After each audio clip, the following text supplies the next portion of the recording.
Hi everyone, it's Saturday, December 28th. This is Lee McMahon, the Weekend Moving Average video.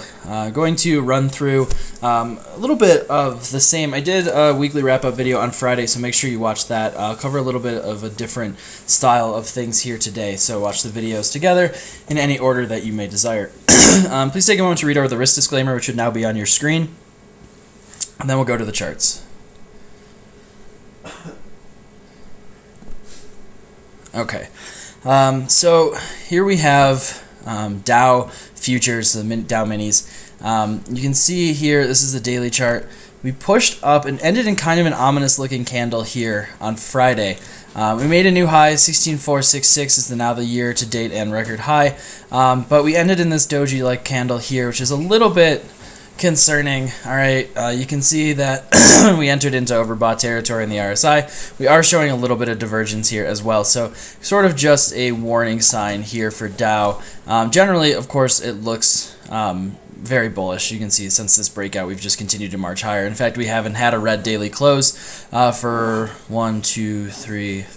6 days until we got one on Friday. So nothing really to be overly concerned about, but we are a little overstretched from the 8 and 21 day EMAs. So we may see a dip, all right, even a couple hundred points over the next week. I mean, as long as it's orderly, there's nothing to be concerned about because really the Dow looks pretty healthy here. E-minis, same thing. We even finished green, all right, on E-minis. Still kind of not a great candle, but not nearly as bad.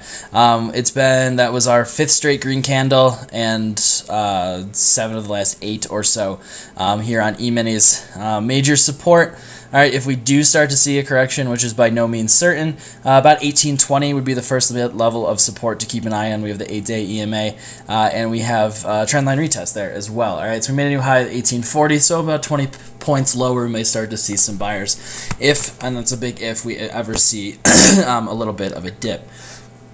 As far as currencies are concerned, I talked about dollar Swiss on Friday. I want to run through the moving average picture here on dollar Swiss. The major moving average to keep your eye on is going to be this 200 period EMA here on the 4-hour chart. All right, you can see this back here on the 2nd of December. You can see we held up under that 20-day or that 200-day, and then back here we got a major reversal off of it.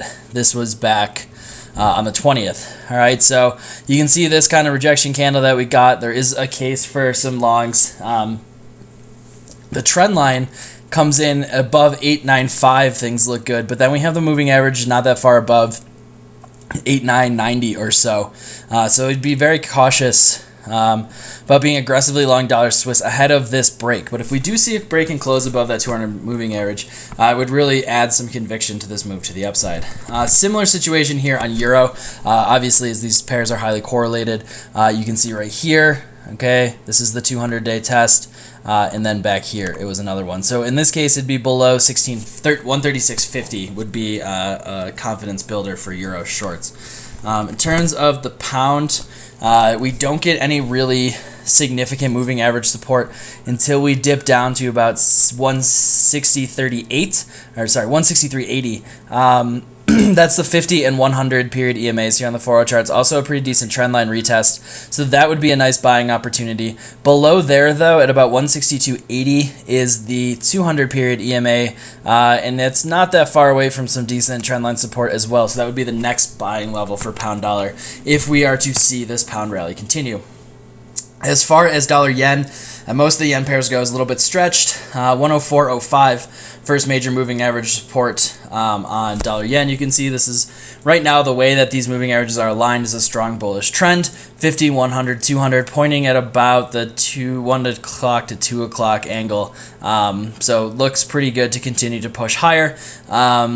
We'll start to see, eventually we'll see whether or not this move is overstretched. You can see we've been dipping in and out of overbought territory on the RSI for quite some time without really affecting. Dips have been aggressively bought, and the bullish picture remains fairly well intact. So really, below 103.38 is needed for any real concern about dollar yen. Can't talk about dollar yen without looking real quick at the Nikkei. Nikkei also looks very good as long as we're above 16,000. 15,987, so that's close enough for me to just call that 16,000 even. That's the 50 period EMA on the 4-hour chart, but again, it's been this 200 lately. All right, on Nikkei futures, that's been holding it up, and that's all the way down at 15.5. So that would be a nice support level to keep an eye on if we do see a pullback in the Nikkei. Gold. Okay, again, the 200 worth watching on gold. That's at 1240. Get above 1240, we could start to accelerate. But we are at resistance actually right now on gold. Very strong resistance. 100 period EMA at 1212, and this descending trend line. So basically right at that major level to watch going into next week. Crude. Looks decent. Moving averages are bullish. We're still in the breakout. We completed that measured move I've been looking for. So if you're in that, it's a small gain. The major support level now is about 98.70. So watch out for that.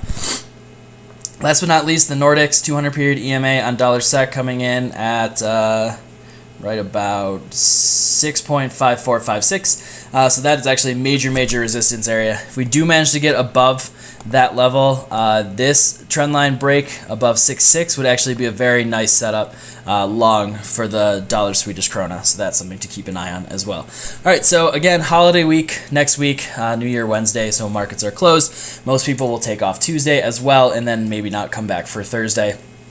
So only really Monday and Friday next week with even what would be approaching normal liquidity, and even then likely significantly reduced. So, watch out for those big moves that we saw to wrap up last week. Low liquidity does not mean low volatility. So watch out for that, and keep an eye on some of these levels. And good luck trading. I look forward to talking to you soon.